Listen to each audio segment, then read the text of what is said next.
Quando você começa a perceber esses chamados mais sutis, entra num ponto que Jung considerava central: a diferença entre seguir apenas a mente racional e aprender a se relacionar com o inconsciente. Não o inconsciente como algo místico, distante, mas como esse campo gigantesco de experiências, memórias, emoções e imagens que você carrega e que não cabem todas na sua consciência de agora. Para Jung, o propósito de vida não é decidido só com planilha, teste vocacional ou lista de prós e contras. Ele se revela, aos poucos, a partir desse diálogo entre o que você já sabe de si e aquilo que você ainda não sabe, mas que mora no inconsciente. E é aqui que acalmar a mente muda tudo. Porque, com a mente em modo overthinking, você só gira em torno das mesmas perguntas. E se der errado, o que é mais seguro? O que esperam de mim? Quando a mente vai sossegando, você começa a ter espaço para perceber símbolos, imagens, sonhos, pequenas coincidências significativas que vão apontando direções. Jung chamava isso de sincronicidade. Aqueles acontecimentos que, por fora, parecem coincidência, mas por dentro fazem um sentido absurdo para você. Sabe quando um tema começa a se repetir na sua vida? Um livro que aparece 3 vezes, pessoas diferentes que falam da mesma coisa, um desejo antigo que volta justo quando você estava tentando ignorar. Quando a mente está muito ansiosa, você chama isso de bobagem e segue o baile. Quando a mente está mais calma, você começa a considerar: e se isso for um recado? Vou te dar um exemplo bem concreto. Pensa numa pessoa que vive em trabalho corporativo, está esgotada, mas nem deixa essa exaustão chegar na consciência direito. A mente dela está ocupada demais com meta, entrega, e-mail, chefe, boleto. Só que nos momentos em que ela desacelera um pouco, às vezes num domingo à noite, às vezes numa viagem curta, até mesmo no banho, começa a surgir uma imagem repetida. Ela se vê trabalhando com algo mais humano, talvez dando aulas, talvez atendendo pessoas, talvez criando algo criativo. A mente rápida entra na frente. Imagina, isso não dá dinheiro, é tarde demais. E o plano de carreira? Se essa mente não desacelera, essa imagem vai sendo jogada no lixo interno, catalogada como fantasia. Mas na visão de Jung, essa imagem pode ser justamente a linguagem simbólica do self tentando conversar com ela. Quando a mente se acalma, você não passa a obedecer cegamente qualquer impulso. Você passa a ter espaço para investigar.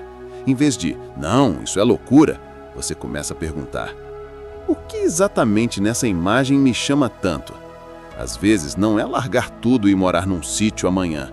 Às vezes o símbolo aponta para uma qualidade: mais contato humano, mais criatividade, mais autonomia. E aí, pouco a pouco, você começa a fazer pequenos movimentos nessa direção dentro da sua realidade atual.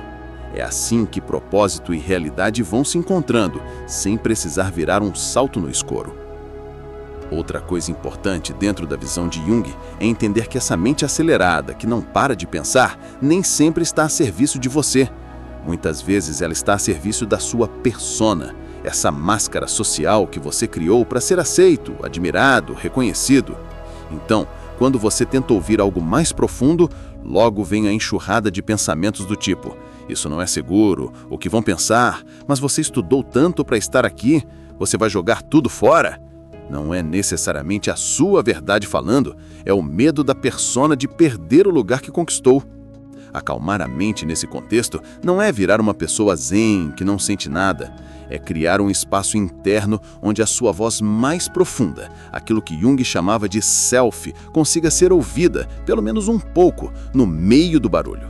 Quando você nunca desacelera, o self até tenta se comunicar através de sintomas, de sonhos, de crises de sentido. Mas se a mente está sempre ocupada demais, você só tenta dar um jeito. Remédio para dormir, mais trabalho para não pensar, mais distração para não sentir. O propósito então não deixa de existir, ele só fica soterrado. Talvez você se reconheça nisso.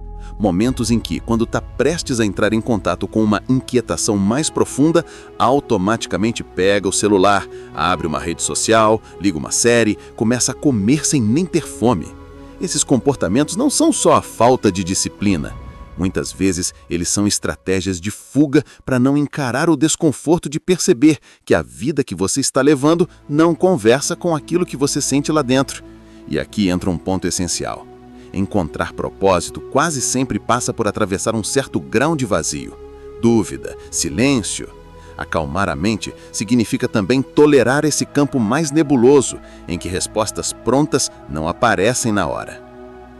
Se você está comigo até aqui, eu quero te pedir uma coisa rápida. Se esse tema de propósito, de Jung, de aprender a ouvir algo mais profundo faz sentido para você, se inscreve no canal e ativa o sininho. Assim você não perde os próximos vídeos que a gente vai continuar aprofundando esse olhar para dentro, mas sempre com os pés na realidade. E já me conta nos comentários, em que momentos do seu dia você sente que a sua mente acalma um pouco mais? É no banho, caminhando, dirigindo, na terapia, numa conversa específica? Isso vai te ajudar a mapear os lugares onde o seu inconsciente consegue falar um pouco mais alto. Voltando, na prática, o que significa acalmar a mente segundo essa perspectiva junguiana? Primeiro, não é parar de pensar, é mudar a qualidade da sua relação com os pensamentos.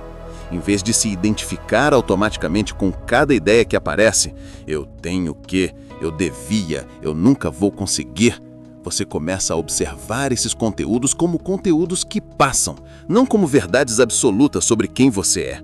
Isso em si já é um ato de desacelerar internamente. Jung trabalhava muito com a ideia de diálogo com as imagens internas.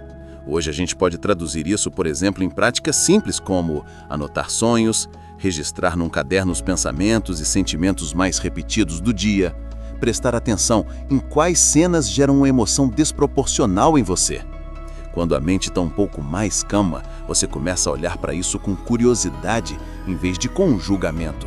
Em vez de pensar, não era para eu sentir isso, você começa a perguntar, por que será que essa situação mexe tanto comigo?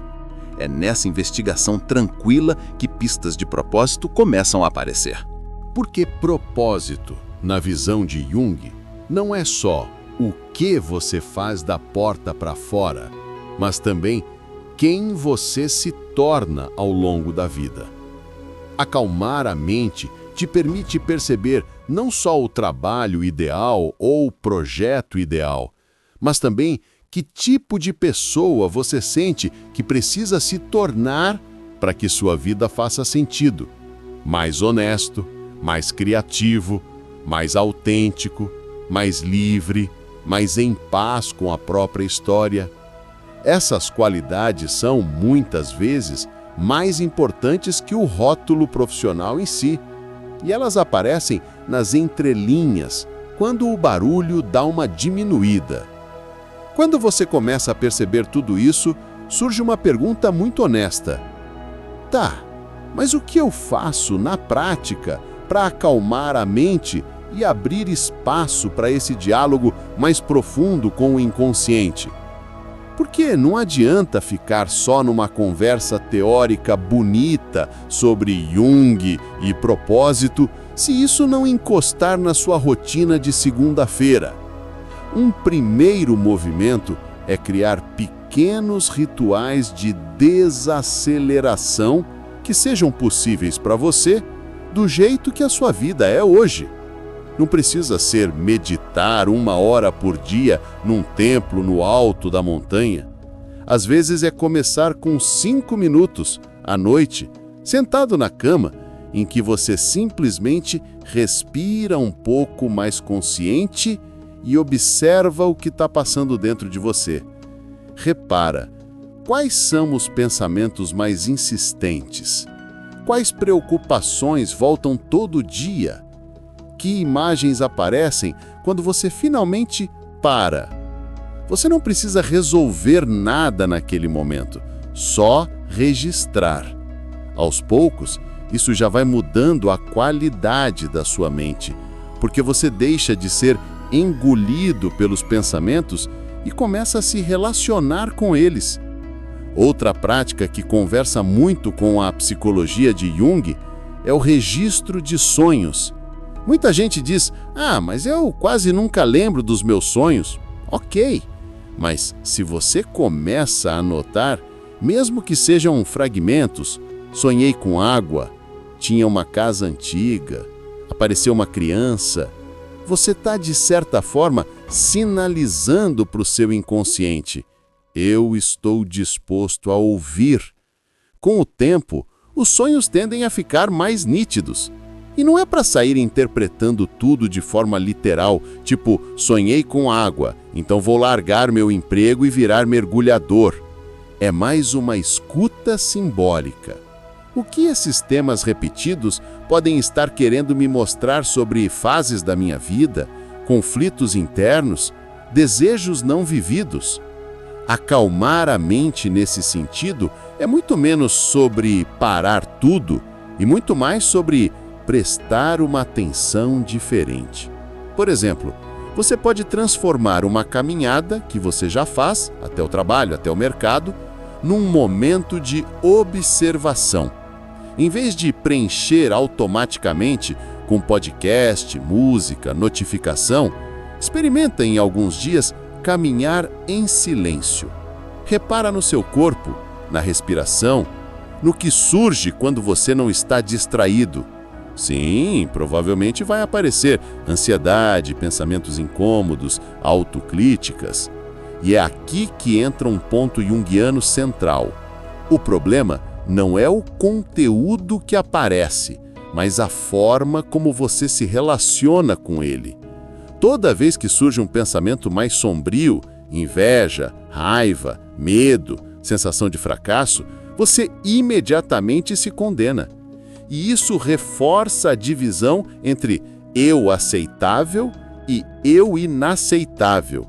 E isso deixa a mente ainda mais tensa, porque ela precisa gastar energia o tempo todo tentando esconder partes de você mesmo. Quando você começa a olhar para esses conteúdos com um pouco mais de curiosidade, ok, eu senti inveja.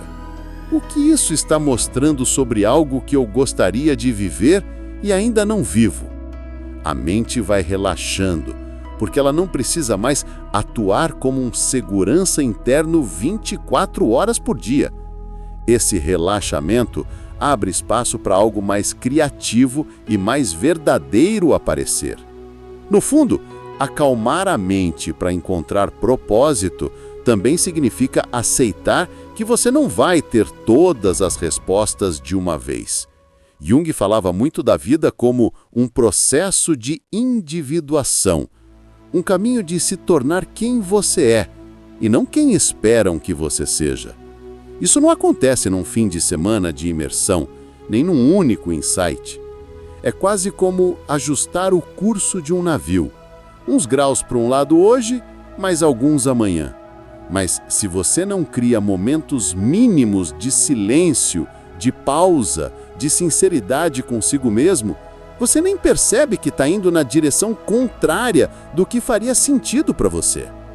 Talvez hoje você não consiga largar seu trabalho, mudar de cidade, terminar uma relação. E tudo bem. A questão não é essa. A questão é, mesmo dentro da vida que você tem agora, quais pequenos movimentos você pode fazer em direção a uma vida mais alinhada com aquilo que você sente? Pode ser começar um curso que você sempre adiou, reservar 1 hora da semana para uma atividade criativa, marcar terapia, dizer não em situações onde você sempre se traiu.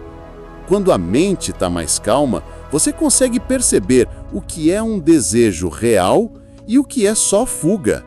E essa distinção é fundamental para não confundir propósito com impulsividade. Se esse tema está mexendo com você de algum jeito, eu quero te convidar a fazer uma coisa concreta depois desse vídeo. Escolhe um momento do seu dia, pode ser hoje ainda, para ficar pelo menos 5 minutos em silêncio, sem telas, sem distração, só observando o que aparece. Depois, anota 2 ou 3 coisas que mais chamaram a sua atenção. Um pensamento recorrente, uma imagem, uma sensação no corpo. E se você se sentir à vontade, me conta aqui nos comentários o que surgiu. Às vezes o simples ato de colocar em palavras já é um passo enorme nesse processo de escuta interna. E se esse conteúdo conversou com algo aí dentro, se inscreva no canal Entre Nós e Nós Mesmos e ative o sininho. Aqui a gente continua justamente essas conversas sobre Jung, propósito, saúde mental, autossabotagem, relações, ego, sombra, tudo isso que, querendo ou não, organiza silenciosamente a forma como você vive. Compartilhe esse vídeo com alguém que você sente que está perdido, sem rumo, se cobrando por não ter um propósito claro. Talvez essa pessoa só esteja com a mente barulhenta demais para ouvir o que já está tentando nascer dentro dela.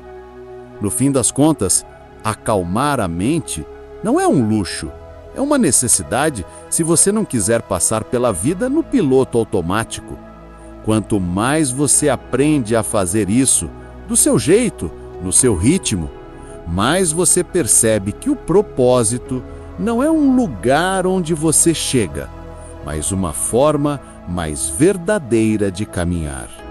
E talvez, só talvez, esse seja o começo mais honesto de qualquer propósito real.